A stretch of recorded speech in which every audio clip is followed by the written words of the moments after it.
Hi එව්රිවන් කොහොමද ඉතින් ඔයාලට ඔයාලා හැමෝටම සුබ දවසක් කියලා මම ප්‍රාර්ථනා කරනවා. ඔන්න අද මං ආවේ ඔයාලා ගොඩක් අයට තියෙන ප්‍රශ්නකට උත්තර අරගෙන. කොච්චර පාඩම් කරත් හැමදාම එකම තැනමද? පාඩම් කරන්න පොත අතට ගත්ත ගමන් එන කම්මැලිකම, නිදිමත ගතිය ඔයාටත් තාම නැති කරගන්න බැරි වුණාද? ඔන්න අද ඉඳලා ඒ ගැන හිත හිත දුක් වෙන්න දෙයක් නෑ. අපි කොච්චර මහන්සි වුණත් අපේ මයින්ඩ්සෙට් එක හරි තැන නැත්තම් අපිට ලේසියෙන් අපේ ඉලක්කවලට යන්න අමාරුයි. අද වීඩියෝ එකෙන් මම ඔයාලට කියන්න යන්නේ මම මගේ පාඩම් වැඩ හරිම ලේසියෙන් මතක තියාගන්න පාවිච්චි කරන සරල ක්‍රම කීපයක් ගැන. ක්‍රම ටික ගැන කියන්න කලින් මම මුලින්ම මාව හඳුන්වලා දෙන්නම්.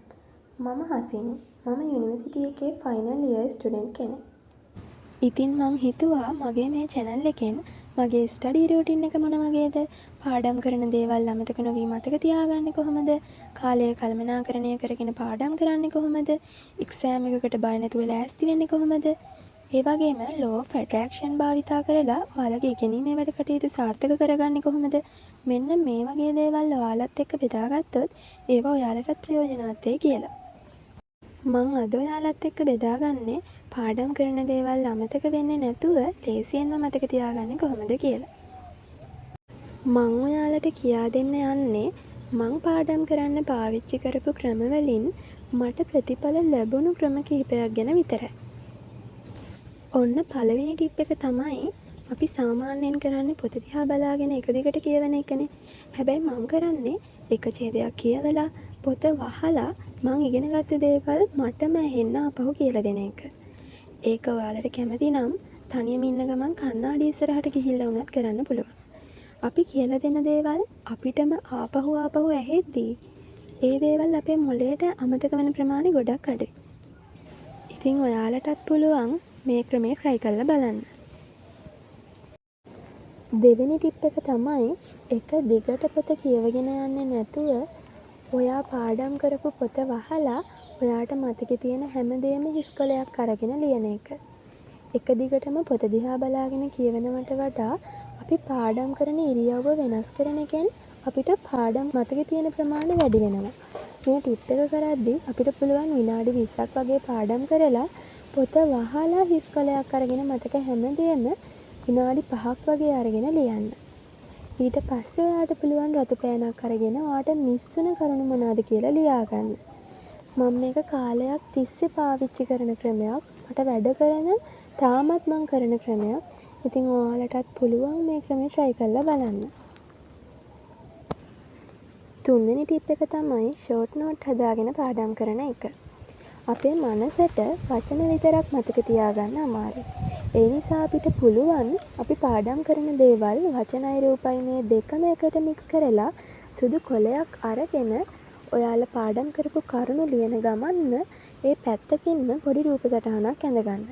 එතකොට අපිට එක්සෑම් හෝල් එකට ගියාම පාඩම් කරපු කරුණු මතක නැති වුණත් රූප සටහන මතක් වෙන්න තියෙන ඉඩ කඩ ගොඩක් වැඩි. මේකත් මම මගේ පාඩම් වැඩ ලේසි කරගන්න පාවිච්චි කරන ටිප් එකක්. ඉතින් මේ වෙද්දිත් නංගිලා මල්ලිලා ගොඩක් දෙනා මේ ක්‍රමය භාවිතා කරනවා ඇති. හැබැයි මේ ක්‍රමය පාවිච්චි කරන්නේ නැත්නම් ඔයාලා මේ ක්‍රමය පාවිච්චි කරලා ඒකෙන් ලැබෙන රිසල්ට් එක පහලින් කමෙන්ට් සෙක්ෂන් එකේ දාගෙන යන්න. දැන් මං කියන්න යන්නේ අද මං කතා කරන අවසානම වගේම වැදගත්ම ටිප් එක. අපි ගොඩක් වෙලාවට කරන වැරද්දක් තමයි අපි මේ කොටස මේ පාඩමම ඉවර කරලා නැගිටිනවා කියලා හිතාගෙන එක දිගට පැය ගණන් පාඩම් කරන එක. ඔයාලා කතාවක් අහලා තියෙනව නේද? ඕනම දෙයක් ඕනවට වඩා ඕනම නෑ කියලා ළමයි. අපේ මොළෙත් ඒ වගේ තමයි. එයාටත් දරා ගන්න පුළුවන් සීමාවක් තියෙනවා. ඒ සීමාව පැන්නම අපි කොච්චර පාඩම් කරත් ඒවා මතකෙ හිටින්නේ නෑ.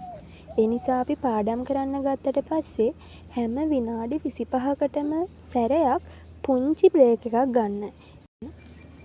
ඒ වෙලාවේදී ඔයාලට පුළුවන් මයින්ඩ් රිලැක්ස් වෙන දෙයක් නැත්තම් ඇෆර්මේෂන් අහන්න පුළුවන්, මොටිවේෂන් වීඩියෝ එකක් බලන්න පුළුවන්. මම නම් ගොඩක් වෙලාවට කරන්නේ මයින්ඩ් රිලැක්ස් කාටුන් එකක් බලන ගමන් තේ එකක් හරි කෝෆි එකක් හරි බොන එක නැත්තම් මොන හරි චූටි දෙයක් කන එක. ඉතින් ඔන්න ඔය ටිප්ස් ටික තමයි මට ඔයාලත් එක්ක බෙදා ගන්න ඕන උනේ. තව දෙයක් තියෙනවා ඔයාලට කියන්න. ඔයාලා මොන දේ කරන්නත් කලින් ඔයාලට තියෙන්න ඕනි හොඳ ආත්ම විශ්වාසයක්.